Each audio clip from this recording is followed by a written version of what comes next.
Yep. Yes. Okay, cool.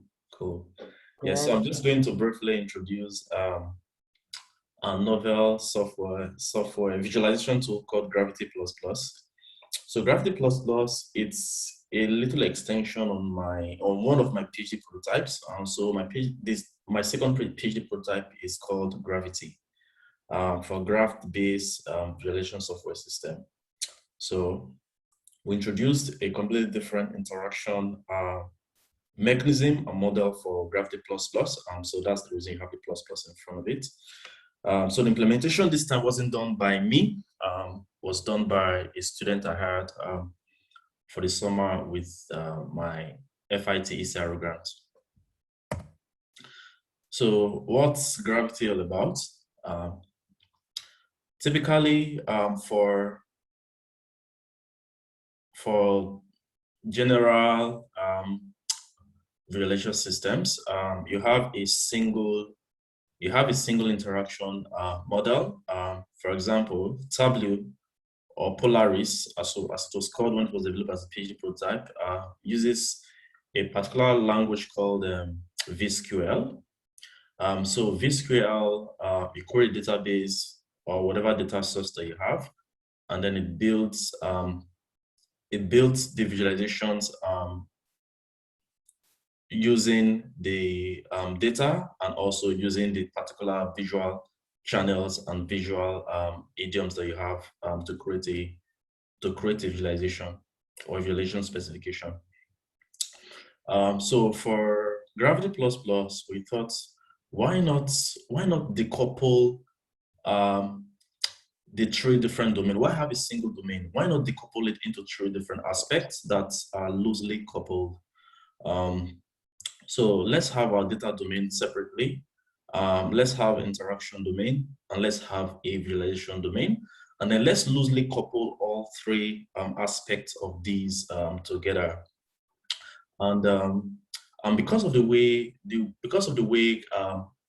graph work, and also because of the part or the interaction part that data analysts typically have when doing data analysis, data exploration, data visualization, we thought it's going to be like a good, a useful approach instead of the traditional way of exploring and creating data. So we have a data domain, we have an interaction domain, we have visualization domain, and the three of them are loosely coupled. Now let's talk about the data domain. So I'll show you a screenshot, and then we'll do like a really short demo, and then I'll leave you all to have a go at it. So because it's a graph are made of nodes and edges. And the way this one is, you can have multiple nodes connecting to multiple other nodes. So each node represents a data set. And you can have three different kinds of nodes. You can have an original node that's basically bound to your data, the JSON file or the CSV file that you imported from the system. You can have a join node where you join two or more data sets, maybe a left join, a right join, an inner join, a full outer join. Then you can have a transform node where you create a node that inherits from a higher node, from a parent node, and then the child node is going to contain a filter, an aggregation, or any other kind of transformation that you want to apply. And so for each edge represents the data operation that has been applied to a node. So if you have a parent node and then you have a child node, and then the child node does some transformation, say maybe a filter or an aggregation, the link or the edge is going to be connected from the parent node to the child node, would represent that particular parameterized data operation, maybe an aggregation, maybe a filter, joining, or any of the other operation. So this is what the data domain looks like. So here on the left part, labeled graph view, we can see a graph interface with nodes and edges connected to each other. And then on the right side of it, data exploration tool, you can also actually see a standard way of representing the data in tables, in rows, tuples, in columns, in attributes. And then you can explore it even using this tool as it is. You can filter, you can even print it if you so wish. So for you to see this data exploration part with all of the data, you just have to highlight any node. If you highlight a particular node, say you highlight country statistics, in this particular screenshot, the red one is COVID cases India. We highlighted COVID cases India, and then you can see on the right side that there's the data exploration tabular the tabular form is shown on screen, where you can play around and filter and do some kind of data operation. So that's what the data domain looks like. So for the visualization domain, so it says here that each node represents a visualization specification that's bound to a data set inside the graph. Now, what does this mean? It means that when you need to create a visualization, typically in tools like Tableau, just from the experience, I'm not sure how many of you are familiar with Tableau or other data analytics tools like ClickView, Spotfire, Exploratory, really some other really good data visualization tool. What they typically do is that you have all of these different attributes, and then you just you drag and drop maybe an attribute to the X panel, another attribute to the Y panel, and then you choose a particular visualization, a particular graph, and then it shows. But for our visualization domain, what we do is that we have all of these different data sets that we have created in the data domain. So we created a data set, maybe saying like COVID cases in all over the world, and then we'll have different subsets, maybe different child nodes that show maybe COVID cases in Australia, in Canada, in United States. Then we'll have maybe other child nodes that's maybe a joint node that combines all of different COVID cases in Asia. Then we can see maybe COVID cases in Asia. We'll have all of these distinct but connected data nodes in our data graph. What we can do in our visualization domain is that we can create a particular visualization that is bound to each particular node in your data domain. And so you have several of these visualizations. You can create as many as you want. It doesn't have to be a one-to-one mapping between your visualization domain and your data domain, but you can have as many as you want, but each one has to be bound to a particular data node in your data domain. And then you can link each visualization to the other visualization. When you have a link or an edge from one visualization node to another visualization node, what that shows that it shows that you can actually navigate from that visualization to the next visualization. And so once you move from one visualization node to a different visualization node, what it does is that it's automatically going to trigger a data operation. So if the visualization node that you are moving to when you're traversing your graph requires a particular data set with a particular kind of filter or a particular kind of aggregation mechanism, it's automatically going to trigger all of those transformation as you navigate or traverse through your graph. And to make the implementation relatively easy for this gravity work, the first version that I developed as my second prototype during my PhD, it was completely client-side. I didn't have a server because I didn't want to maintain a server. It has advantages, it has disadvantages, and disadvantage is one of the issues we're currently facing with this gravity plus prototype. So here now we have a complete client-server architecture. And for our database, we're not using a relational database. We're actually using a NoSQL database. So what NoSQL means is that this particular database doesn't follow the traditional relational format. So we don't have, it's not going to fulfill its said Bacchus normal form or all of the different restrictions and rules that makes a relational database. So for this one, we're actually using a graph database that's well suited to the problem we're trying to solve, suited to the problem domain that we're creating this solution and this interaction mechanism for. So we're using a database called Neo4j. And something else we did is with this particular one is something I did in the previous Gravity prototype, is that we implemented a recommendation engine called GraphScape.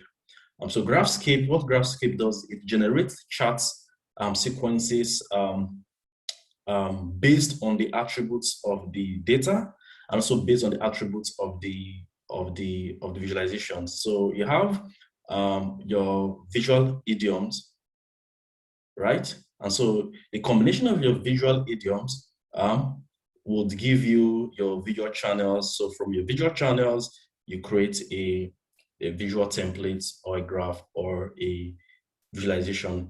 And depending on, just mathematically speaking, in our field of information visualization, certain visual idioms are closer to each other. So for instance, the idiom of a point, it's likely closer, it's closer to a line than it is to a bar, right? Yes. So based on all of these different attributes and based on the transformation that you need to go from one data set to another data set, if you have to do a really huge transformation to change from one data set to another, then the distance between those two data sets or those two visualizations is going to be really huge. In plain speak, what this GraphScape does is think of a data comic. Not data comic, think of any comic, maybe it's Batman strip or maybe Superman. The order in which you put your pictures is going to affect how easy it is for a person to understand. The panels of your comic strip, of a Batman strip, if you put the last panel in as the first panel, and then you put maybe the second panel on the last panel, and then you mix everything together, to read it is going to be hard. To understand it is going to be hard. Even though as humans, we can maybe do the rearrangement of the comic strip in our head, is going to require more cognitive load. The same way, the way you order your graphs, your visualization, it actually affects how much mental effort the person has to do to understand it. What GraphScape does is that we automate the entire process to recommend the best sequences of visualizations or the best sequences of the graphs to make it easy for a person to understand. So this is what the visualization domain interface looks like. So you have all of these different nodes. So COVID cases, for example, globally in New Zealand, in India, relationship between diabetes and COVID cases in Asia. We took some of these and then applied it to a user study that we're currently running. So if you click on any of these, you'll see the particular visualization on your right. And also something very nice that we did with this is that all of these visualizations, we encode them based on the graph specification called Vega Lite. Vega Lite is a smaller version, lighter version of the Vega specification library that's built on D3 by one of the best teams in visualization in the world, the Washington Interactive Lab. And so we're not just creating templates. You can actually create full specifications. You can even edit the specification on the visualization on this screen using the spec view here. So it's editable. You can edit it, you can save it, and you can even create new visualizations if you know how to configure or how to create a Vega Lite or a Vega specification, and it's written in JSON. So the interaction domain, each node in the interaction domain represents a story scene. So you're trying to tell a story with your data sets, a coherent story, if you wish. So each node in this interaction domain would represent a story scene. So it's going to be like the panel in your comic strip.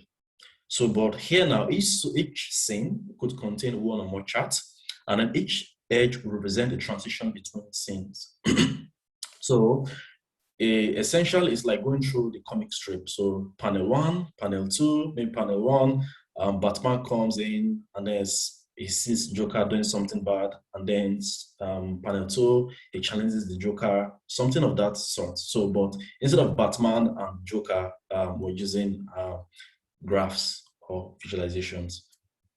And because of our model, because of the way we want to do it, because it's a graph-based model, we want the transition between scenes to be triggered by user interactions. So you can click on the line to trigger an interaction, you can mouse over, you can double click, and each particular transition is able to carry data from the user interactions and then passes it on to the next scene. And what we're trying to achieve with this is that we want to create a truly interactive visualization story, and something that's also coherent. That's the reason we implemented the GraphScape for recommending the best sequences of visualizations. So think of this. Say you're visualizing a map, and then you want to see, in current tools, you can't do it. In Tableau, in ClickView, in Spotfire, you can't do it.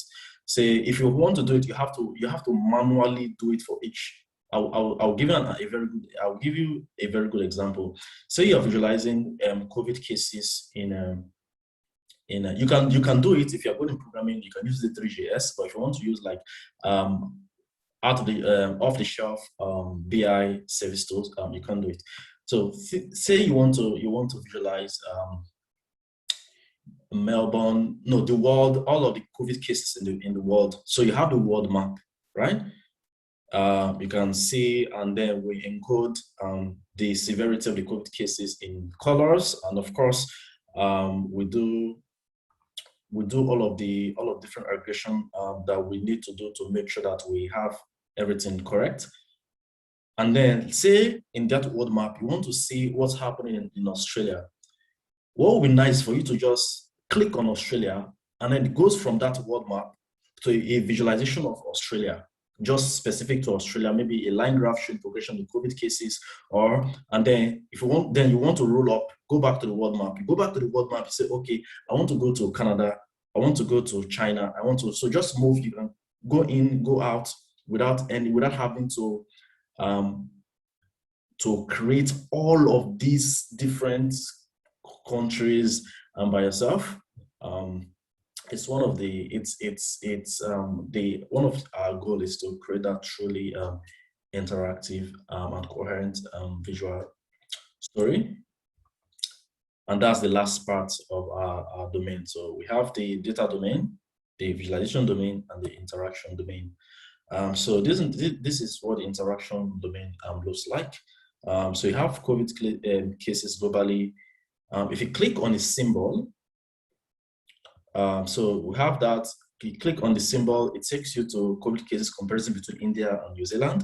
If you, instead of clicking on the symbol itself, instead of clicking on that symbol, if you double click on a line, it will take you to a completely different path.